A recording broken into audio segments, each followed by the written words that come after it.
Miss Molly Qerim, longtime host for ESPN's First Take, my day job, where she has been the last 10 years. Last night, she abruptly resigned as the host of the show. And to say that I'm quite sad about it is an understatement. So let me start the speculation. When I heard that it was immediate, I was like, oh, she must already have a job lined up. Mm-hmm. And the job that she has lined up must be some sort of competitor to ESPN. And so that made me, is she going to Fox Sports? Nobody expected the shockwave that hit ESPN that day. Molly Qerim opened First Take that morning like it was any normal broadcast. Polished, steady, absolutely in command. Yet only a few hours later, Instagram exploded with a revelation nobody saw coming. And right behind it came something even more unexpected. Stephen A. Smith, the man known for booming confidence and unshakable energy, suddenly sounding unusually restrained. Molly is a friend. Molly is a co-worker. Molly is somebody that I have leaned on many occasions in the past, as she has done when it comes to me. We've been partners on the show for the last 10 years. And a lot of times some of these things happen and it's just uncomfortable to see. The details, quite frankly, are none of y'all business. But trained in a way that made fans stop scrolling. This was the moment everything flipped. Molly, who had spent a full decade shaping the soul of First Take, dropped a statement crafted so cleanly it looked like she had rehearsed every syllable. Her post was reposted, screenshot, and dissected across social media within minutes, and the energy around it felt almost historic. During the next 24 hours, Molly shared words that struck a strange balance. Grateful yet final, warm yet surprisingly abrupt. Viewers who had welcomed her into their morning. Is she going to host one of these league shows on one of these Amazon or Netflix or whatever? And ESPN, all right, so you're going to do that. We're going to let you go immediately. The other thing I thought, Steve, was when you pay Stephen A. Smith $20 million, that means, okay, well, whoever his co-host is, they're going to want an exorbitant amount of money. Routines for 10 straight years could feel the emotional weight tucked inside every sentence. She talked about closing a major chapter, about the privilege of sitting beside sharp and brilliant voices, and about the fans who supported her through every broadcast. Her tone made it clear something significant had shifted, but the real twist, that came right after. Molly admitted that her announcement went public earlier than she ever planned. She wrote that, "The announcement came out earlier than I intended," hinting that someone had leaked the story before she could reveal it herself. Suddenly, what was supposed to be a calm, carefully timed exit turned into a messy, fast-paced situation she'd never asked for. And fans felt the tension instantly. When the first job is made so easy because you're working with somebody that makes it easy for you. And that's what she did for me personally. And so because of that, I just wanted to wish her the best, let her know the love is always here from myself, from my personal assistant and my right hand, Sumatra, my security, Juvie, and my sister Carmen, and so many people that have loved her and loved on her over the years. We've got nothing but love for her. And she wasn't exaggerating. Just hours before Molly could present her own narrative, Sports Business Journal had already blasted out the story with insider-style detail, claiming the longtime First Take host would be stepping away from ESPN at the end of 2025. That early scoop threw everything off. It forced Molly to react instead of lead, turning what should have been a smooth, thoughtful farewell into a rush of speculation, confusion, and heated conversation across the entire sports world. The ripple effect was immediate, and the atmosphere around ESPN shifted the moment her message hit the timeline. The timing hit fans like a sudden jolt. They had just seen Molly Qerim moderate another high-energy episode that very morning, sharp, steady, and running the show with that signature calm she'd perfected over the years. There she was, doing what she had mastered across thousands of broadcasts, keeping Stephen A. Smith in check, guiding fiery debates without letting them spiral, tossing to commercial breaks with flaw. But just imagine all this time,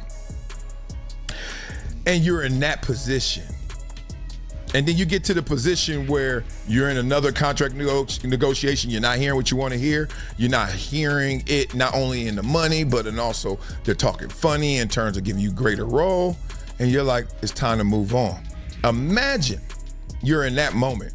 What will make you, a report comes out after you do a Monday show, not show up for work on Tuesday? All this precision and making the chaos of live sports television look almost effortless. Nobody watching that Monday morning could have guessed that only hours later, she'd reveal her exit from the very show that shaped her entire rise in sports media. First Take wasn't just another job for her, it was the project that turned her into a household name, the platform that defined her career, and helped shift ESPN's tone for an entire decade. ESPN's president of content, Burke Magnus, moved quickly with a statement that sounded polished but carefully hollow. He praised Qerim's contributions dating all the way back to 2006, described her influence on First Take as essential, and used safe corporate language like poise, skill, and professionalism.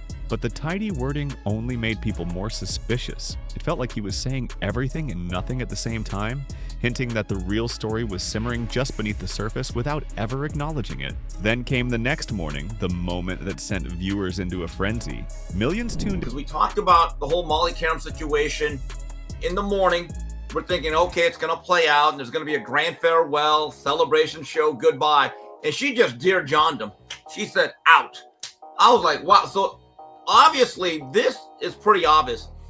At least from Molly's point of view, I don't think it was the most amicable split. in expecting the usual mix of heated sports debates, bold takes, and lively arguments. But what they got was something completely different. Something raw enough to make people rewind their TV screens. Stephen A. Smith sat alone at the desk where Molly always sat beside him. And for one of the rare times in his entire career, he looked genuinely shaken. You could feel the shift instantly. His energy wasn't loud, theatrical, or playful. The usual booming voice was gone, replaced with something quieter and heavier, almost reflective. Fans instantly noticed that this wasn't the Stephen A. who ranted about trade rumors or tore apart football predictions. This wasn't the over-the-top TV titan who dominated every debate he touched. This was a man working through the sudden end of a professional partnership that had lasted a full decade, and the weight of that realization sat in the silence more loudly than any take he'd ever delivered on the show. Stephen A. Smith wasn't just talking about a co-host. This was someone he had publicly referred to as his work wife, the partner beside him through First Take's explosive rise into ESPN's signature morning powerhouse. But his on-air tribute was only the warm-up. Later that same day, once he stepped onto his Sirius XM platform, where corporate filters don't sit over his shoulder, Smith started peeling back layers in a way that instantly raised eyebrows. I'm not surprised. I'm only surprised at the timing. I'm surprised that she didn't just tap out over the weekend and they make no mention of it and they land that plane a lot softer than they did. This was an abrupt landing. This is an emergency exit. This is an emergency landing. This is one of those for a reason. I give you what a therapist told me. Therapist told me it's not just how things end, it's why are they ending that way? Right away, one word cut through everything: abruptly. Listeners heard it, replayed it, and locked onto it because it changed the entire tone. This wasn't a slow goodbye or a graceful transition. This wasn't someone holding on until December before stepping aside with a warm highlight reel and a coordinated farewell. This was immediate, clean, sharp, and sudden enough to send alarms through anyone paying attention. The partnership that had defined both of their careers for a decade was over just like that. And Smith didn't hide how hard it hit him. He spoke with a kind of measured honesty, careful but unmistakably revealing, that told fans there was more behind the curtain than ESPN ever intended the public to see. He admitted straight up that he was shocked, that he didn't see any of this coming, that he felt genuinely blindsided by Molly's decision to step away from the show they'd built into a morning ratings force that routinely pulled in more than 500,000 viewers a day. His voice carried a heaviness that fans aren't used to hearing from him, and you could hear the strain as he said, "To say that I'm quite sad about it is an understatement." He described Molly as a friend, a colleague, someone he counted on during the toughest stretches of daily live TV, and someone who had leaned on him too. Their connection wasn't casual. It was forged through the chaos of early mornings, breaking news, intense debates, and the non-stop grind of the sports world. But then came the spark, the moment that ignited weeks of speculation online. When Smith addressed the real circumstances surrounding Molly's departure, He didn't spill explicit details. Report said she turned down the contract, which means that she had probably seen all that she wanted to see at the, at that network. Mind you, she has been with ESPN for 20 years. 20 years. If you do anything, or if you work for any company for 20 years, maybe after some time, maybe you'll get tired. Maybe you want to do something else. I don't know how much money Molly made. I'm sure she made very good money working on TV and working at that network.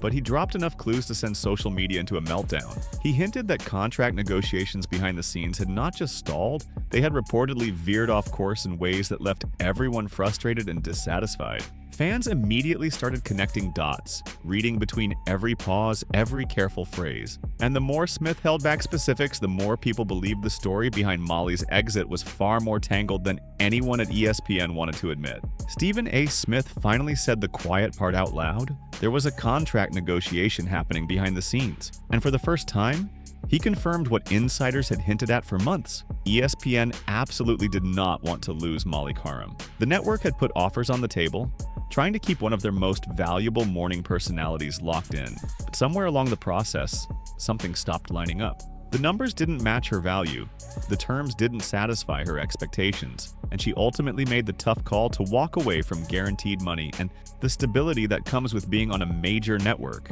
Then came the line that sent the internet into a frenzy. Smith said, "Do I have an idea? Of course I do. Am I going to share it with you? No, because again, that's..." Let's remember, wasn't it just last week Stephen A. was on air bragging about the people he stood up for to get paid, and how many, Cam, I did it for Shannon Sharp, and I did it for this person and that person. And when I look at the abrupt, like, nah, I'm not coming into work tomorrow. Yeah. That also is like, maybe there's pointing a finger at Stephen A. Smith. Her story to tell. That one moment revealed everything and nothing at the same time. His refusal wasn't casual, it was calculated. It confirmed that Smith knew the real reasons behind Molly's exit, the sticking points in the contract talks, and the frustrations that led to the sudden decision. But he was also choosing to protect her, while still signaling that there was way more beneath the surface than any official statement had admitted. The silence between his words spoke louder than the words themselves. Fans instantly understood that Smith wasn't just staying quiet out of respect. He was hinting that the truth was more layered, more complicated, and possibly far more dramatic than anyone expected. It was the perfect setup for curiosity, and social media took the bait immediately. Within minutes, theories and speculation took over timelines. The hashtag #FirstTake climbed fast as fans replayed Smith's tribute frame by frame, analyzing every micro-expression, every pause, every small crack in his voice. Viewers who had watched the Qerim-Smith partnership develop over a decade suddenly found themselves becoming amateur detectives, trying to decode what Smith really meant. Some fans expressed genuine disappointment, saying Molly brought a polished balance to a show that could easily turn chaotic without her level-headed moderating. Many felt her presence kept the debates grounded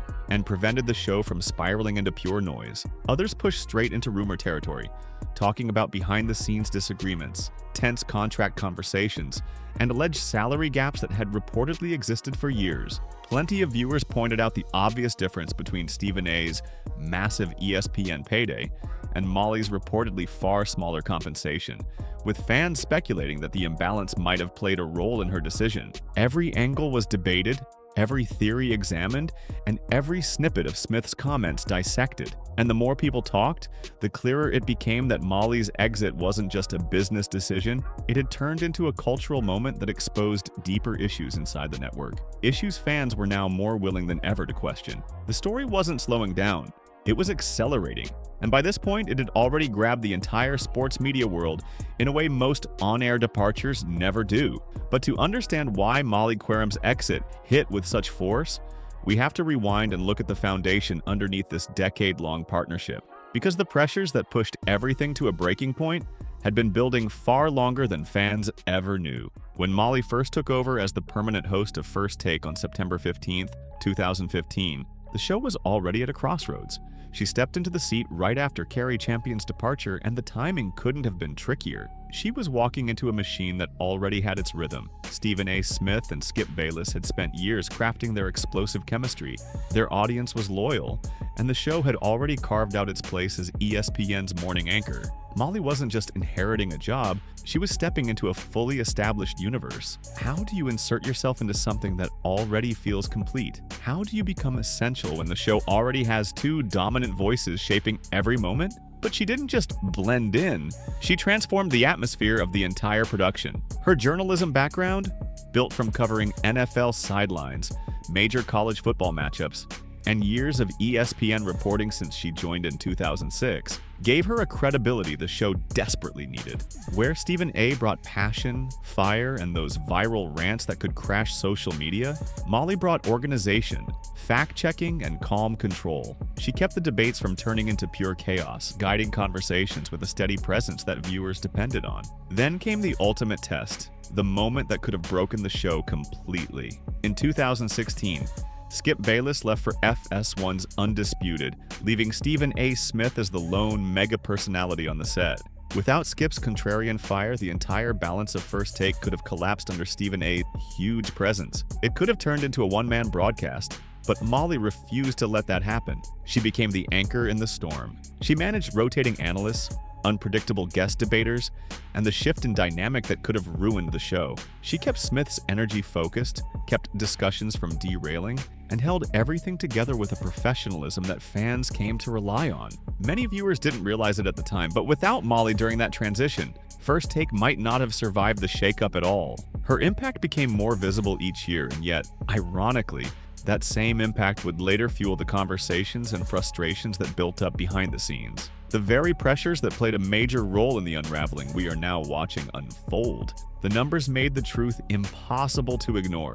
During the pandemic years, First Take didn't just grow, it exploded, shooting up more than 50% in viewership, while fans stuck at home leaned on sports debate as their daily ritual. The show regularly pulled in over 500,000 viewers each morning, dominating ESPN's lineup by a massive margin. And at the center of that success was Molly Qerim, steady, sharp, and always in control. Her moderating wasn't just a job, it was the engine that kept the entire production running smoothly. She juggled fiery personalities, redirected conversations before they spiraled, and added humor and warmth to debates that easily could have become too heated or too technical for casual viewers. Without her ability to balance intensity with clarity, the show could have turned unwatchable. But instead, it became sports media's morning heartbeat. Their chemistry became legendary.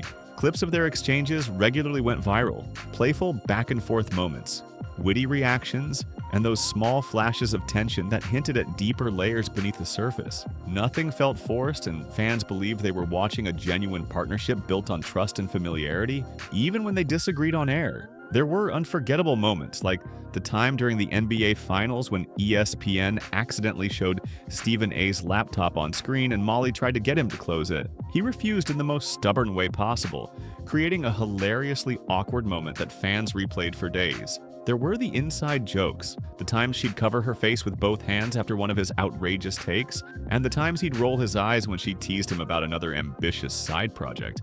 But while viewers saw two professionals moving in sync, cracks had been forming behind the scenes. Cracks big enough that people close to the show later admitted they weren't surprised when everything finally snapped. The first major clue that trouble was brewing came from reports about long-running contract discussions. These weren't new or sudden. They had reportedly been happening for months before Molly's abrupt exit ever hit Instagram. Former ESPN personalities and industry insiders began speaking out, saying Molly had been pushing for compensation that actually reflected her role in the show's success. She wasn't asking for anything outrageous. She simply wanted her earnings to come closer to what other top ESPN talent was making. And this is where the story turned revealing and uncomfortable. The money issue exposed a much deeper dynamic that had been quietly shaping the partnership for years. It wasn't just about numbers on a contract. It was about recognition, value, respect, and the long-standing imbalance that had been sitting under First Take's polished surface the entire time. That imbalance would soon become one of the biggest talking points surrounding her departure, and one of the most controversial elements fans couldn't stop debating. The numbers behind the scenes exposed a dynamic fans never fully saw. Stephen A. Smith signed a massive extension in 2025, one that reportedly pays him well over $10 million a year, placing him among the absolute highest earning personalities in all of sports media. That deal reflected everything ESPN depended on him for: star power, constant visibility, headline-grabbing commentary, and the ability to pull ratings whenever he appeared on screen? But what about Molly Qerim, the person who moderated every fiery exchange, who kept debates structured, who held the show together when emotions ran hot, and who provided the stability that allowed Stephen A. to shine without overwhelming the entire broadcast? That's where the story turned uncomfortable. Industry reports suggested Molly was earning somewhere around $1 to $1.5 million a year, a solid salary, but still only a small slice of what Stephen A. was making for the very same show. The gap wasn't just big, it was enormous, and people noticed. Former ESPN analyst Marcellus Wiley didn't shy away from calling out that imbalance. On his show, he said Molly had every reason to feel undervalued, and that the pay gap wasn't just a personal issue, but a reflection of bigger equity problems across sports media. He argued that Molly's role wasn't loud or flashy, but it was essential. Her work brought stability, clarity, and credibility to every single episode, and without her, the show could have easily spiraled. Wiley said it plainly. Allegedly, it was 1,000% correct that pay inequities played a part in her departure. He pointed out that other top ESPN figures like Mina Kimes and Malika Andrews had secured major deals that matched their value. So why wasn't Molly's compensation evolving the same way? Especially when she had anchored ESPN's flagship morning show for 10 straight years? But Wiley didn't stop at the salary conversation. He dipped into something even more provocative. The relationship between Stephen A. and Molly might not have been as strong behind the scenes as fans assumed. Their chemistry on air felt natural, polished, even friendly. But Wiley hinted that behind closed doors, things may have been more complicated. This theory grew even louder when viewers compared their public statements. Stephen A.'s tribute was emotional. He called her his work wife and spoke with a heaviness that surprised even his longtime fans. Yet Molly's own message took a noticeably different tone. She thanked the most brilliant, passionate, and entertaining voices in sports, but she didn't single out the one voice she'd sat beside for a full decade. That contrast didn't go unnoticed. Fans immediately started asking whether her carefully worded, neutral tone hinted at deeper tension, unresolved frustration, or a partnership that had quietly worn down long before her exit finally hit the internet. Speculation only grew louder as fans and insiders started digging into the deeper issues: power dynamics, influence, and who really had leverage behind the scenes. Rumors circulated that Molly Qerim may have expected Stephen A. Smith to advocate for her during contract talks, to use his enormous influence inside ESPN to help secure a deal that matched her value. Some insiders even suggested she hoped he would push harder on her behalf, seeing it as a gesture of professional loyalty after a decade of working side by side. Then came whispers about long-simmering creative frustrations, small things that build up over years of daily television. According to one former ESPN personality, Molly wasn't satisfied with being viewed strictly as the moderator anymore. Allegedly, she wanted her own platform, a show where she could lead instead of supporting someone else's debates. She wanted a role where her voice wasn't just guiding conversations, it was the center of them. But ESPN reportedly wasn't offering that kind of opportunity, or at least not in a way that aligned with what she believed she deserved. That added a whole new layer to the story, suggesting her departure wasn't just about numbers, it was about her ambition outgrowing the position she had held for 10 years. Then the timeline made everything even more dramatic. Molly's contract was supposed to run through the end of 2025. She wasn't expected to leave until months after her September departure. ESPN president Burke Magnus even confirmed that the network had been planning around that original timeline. The understanding was that Molly would continue hosting through the end of the year before moving on to whatever came next. But when Sports Business Journal published their report early, everything changed instantly. The leak forced Molly to announce her departure before she was ready, robbing her of the chance to frame her narrative the way she had intended. Instead of leaving on her own schedule, she was pushed into an immediate exit, stepping away from the show with no transition period and no final episodes to say goodbye. Magnus even admitted this shift, telling The Athletic that while ESPN knew a change was coming, they were expecting to follow the original timeline, not a sudden, accelerated exit. The leak disrupted everything: the planning, the messaging, and the emotional rhythm of her departure. Fans also noticed something else. The leak robbed both Molly and Stephen A. of the chance to deliver a real on-air farewell. A proper send-off could have given viewers closure and maybe even revealed more about the genuine state of their partnership after 10 years of working together. Instead, everything ended abruptly, leaving only unanswered questions, fragmented statements, and speculation filling in the gaps. What fans got instead was a one-sided goodbye. Stephen A. Smith's emotional solo tribute with complete silence from Molly Qerim. That silence created an uncomfortable vacuum that speculation immediately rushed to fill. Viewers, analysts, and insiders all started digging for explanations, and the theories spread fast. Reports surfaced alleging that Fox Sports had approached Molly with an offer around $2 million a year, potentially giving her a lead role instead of a moderator position. Other rumors claimed streaming giants like Amazon Prime Video and Netflix were circling too, looking for recognizable sports personalities as they continued expanding their live content strategies. What became clear was simple. Molly's market value was higher than what ESPN had been offering, and exploring new opportunities made complete sense, even if it meant stepping away from the safety of a major network. Meanwhile, Stephen A. Smith found himself trapped in a strangely uncomfortable position. On one hand, he sounded genuinely emotional about Molly leaving, calling her a friend and expressing real sadness. On the other hand, fans couldn't ignore that he was also the biggest beneficiary of the status quo. His massive salary, his star billing, and his spotlight were all tied to a system that may have unintentionally made Molly feel undervalued. Smith's comments didn't help either. He openly admitted he knew more about her departure but refused to share details, insisting it was her story to tell. That tight-lipped stance created even more questions. Some fans thought he was protecting ESPN's corporate interests. Others believed he was genuinely respecting Molly's privacy. Either way, it exposed just how tangled and complicated their behind-the-scenes dynamic had become over the years. And then came the fallout, the moment ESPN absolutely never wants to face. Molly's sudden exit left the network scrambling in real time, trying to fill a role that had quietly become impossible to replace. Her presence, her timing, her control of the room, those weren't qualities you could plug into a lineup overnight. The entire sports media world watched closely as ESPN moved quickly to announce a 30 to 45-day audition process for Molly's replacement. Every candidate, every guest appearance, every on-air moment was dissected by viewers trying to guess who could possibly fill the void she left behind. It was the kind of chaotic moment networks dread, and the kind of moment fans couldn't look away from. The decision to launch a full 30 to 45-day audition period said everything. ESPN didn't just need a replacement, they needed someone who could step into a role that had become far bigger than anyone realized. The network understood this hire would be analyzed, criticized, and compared like almost no other on-air move in recent memory. Burke Magnus tried to frame it as a strategic, thoughtful approach, saying they would bring in a lot of people to audition before making a final decision. But the moment the auditions began, the process turned into its own headline-worthy drama. Reports immediately surfaced about Stephen A. Smith's alleged veto power, and the whispers were loud enough that fans took them seriously. According to multiple sources, when Joy Taylor's name came up as a possible successor, Stephen A. allegedly responded with a firm, "Hell no." Joy Taylor had hosted Once the Herd with confidence and brought the exact energy, experience, and presence that could stand next to Stephen A. without getting overshadowed.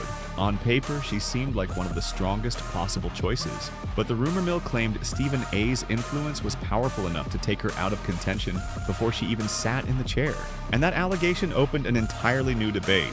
If Stephen A. truly had that level of sway over who sits beside him, did that same influence impact Molly's contract situation?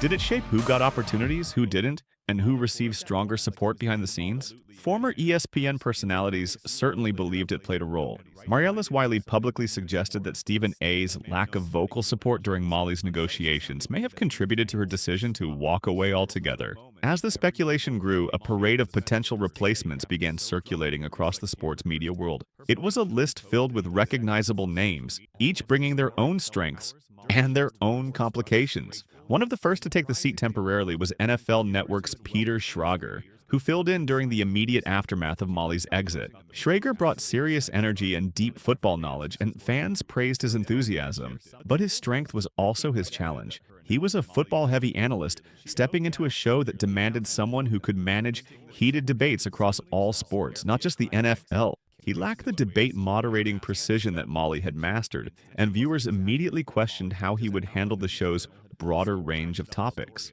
Schrager's early episodes were solid, but they made it clear just how difficult Molly's role truly was, and how rare her skill set had been. on First Take's chaotic stage. The early auditions exposed ESPN's biggest fear.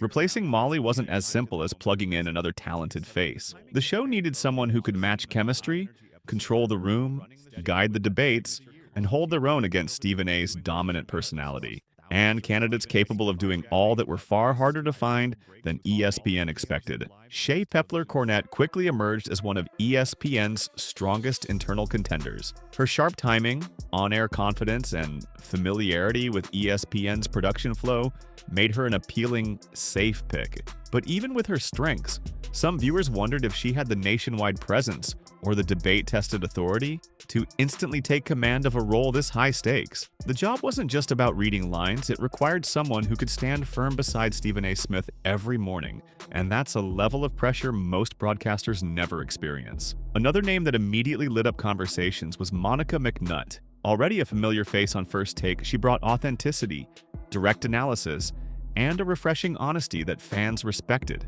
Her approach could have shifted the show toward more grounded, substantive sports talk. But that raised its own question. Would a more analytical tone clash with the explosive, hot-take style that made First Take a cultural phenomenon in the first place? Then came the outside options. Colleen Wolfe of NFL Network stood out with her interviewing finesse and smooth on-camera delivery. She had the professionalism and confidence, but her calmer, less confrontational style sparked debate about whether she could hold her ground against Stephen A's intensity. ESPN didn't just need a broadcaster, they needed someone who could maintain the wild, unpredictable energy of the show and still bring their own identity to the table. That delicate balance, controlling chaos while elevating conversation, was something Molly had mastered over a full decade. Replicating it was never going to be easy, especially for someone stepping into the spotlight with the whole sports world watching their every move. The audition process itself became a mini spectacle. Each guest host turned into a trending topic. Social media dissected everything: tone, chemistry, confidence, even body language. Ratings bounced around as fans tuned in out of curiosity, trying to figure out who could possibly fill the void Molly left behind. Early reports claimed viewership dipped by around 5 to 10% in the first week after her exit, though the numbers leveled out as curiosity took over. Still, ESPN was learning a harsh truth. Molly wasn't just a moderator, she was the stabilizer who prevented the show from tipping into complete mayhem. Her absence exposed intricate gaps in the format that nobody noticed until she wasn't there to quietly fix them. Meanwhile, Stephen A. Smith found himself walking through increasingly uneasy territory as the face of a show reshaping itself in real time. His emotional tribute to Molly resonated with many viewers, but others weren't buying it. They pointed to the contrast between his public praise and the rumors about him not advocating for her during contract talks. That contradiction created a narrative tension he couldn't easily escape. He kept insisting he was respecting Molly's privacy, and that alone limited how much he could say. But his silence also made fans question whether there was more he could have done behind closed doors. The situation left Stephen A. balancing sincerity, loyalty, and public perception all at once. And no matter how he navigated it, someone was going to question the choices he made. On his Sirius XM radio show, Stephen A. Smith tried to shift the entire conversation into something bigger than Molly Qerim's departure. Instead of focusing solely on what happened between her and ESPN, he launched into a wide philosophical breakdown of what it means to work in modern media. Pressure, sacrifice, competition, uncertainty, the whole thing. It was classic Stephen A., turning one specific situation into a broader life lesson about resilience and survival in a tough industry. But not everyone heard it that way. To some listeners, his message sounded like he was quietly shifting responsibility back onto talent, implying that adapting, pushing through, and accepting tough circumstances was simply part of the job. And that raised a pointed question. Was he suggesting Molly should have just stayed, accepted whatever ESPN offered, and moved forward even if she felt undervalued? The ambiguity of his tone let fans interpret it however they wanted, and each interpretation revealed something different about the tension behind her exit. But Molly's departure wasn't just about her and Stephen A. It tapped into far bigger conversations across the sports media world. Her exit reignited debates about compensation fairness, especially for women in a field long dominated by male voices. Fans couldn't ignore the apparent pay gap between Molly and Stephen A., and the situation highlighted a bigger issue: how different types of contributions get valued in high-profile TV shows. Molly's role wasn't loud or flashy, but it was crucial. She kept the show grounded, focused, and balanced. And yet her compensation didn't reflect that same level of importance. The contrast forced people to confront uncomfortable truths about how networks evaluate on-air talent. Her departure also exposed something even more universal: the instability built into sports media careers, no matter how successful someone seems from the outside. Molly had done everything right. She learned the business from the ground up, built credibility, handled pressure with ease, and helped turn First Take into ESPN's morning powerhouse. She became a recognizable face and a trusted host. But even with all that, she still ended up facing a rapid, complicated exit that felt more chaotic than celebratory. It was a reminder that in this industry, stability can vanish faster than anyone expects. And perhaps the most revealing part of the entire saga was the gap between what fans thought was happening and what was really going on behind closed doors. Viewers saw chemistry, humor, and smooth broadcasts every morning.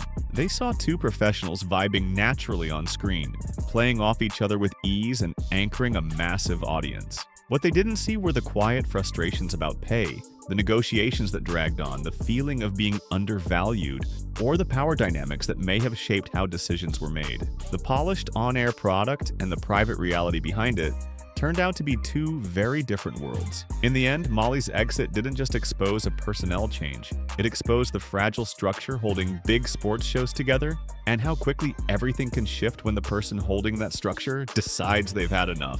The real question hovering in the air as everything settled was simple but loaded. Was Molly Qerim's departure a setback or a breakthrough? Did she get squeezed out by a system that failed to fully recognize her value? Or did she make a powerful, intentional choice to walk away from a structure that no longer matched her ambitions? The truth probably sits somewhere in between, messy, complicated, and impossible to fit into a single narrative, no matter how much people try. As viewers continue watching First Take evolve without her, and as rotating hosts try to recreate the chemistry she made look effortless, the audience is getting a first-hand lesson in how irreplaceable she truly was. It's easy to overlook someone's impact when they're on screen every morning, but the moment they're gone, you feel the difference immediately.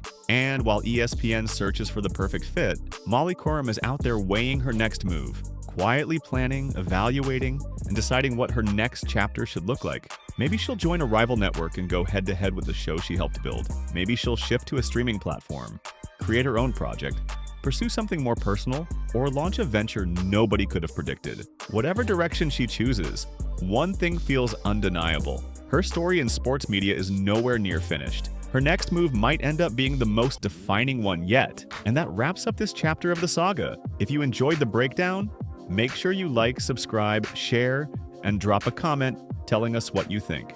Thank you for watching, and see you on the next one.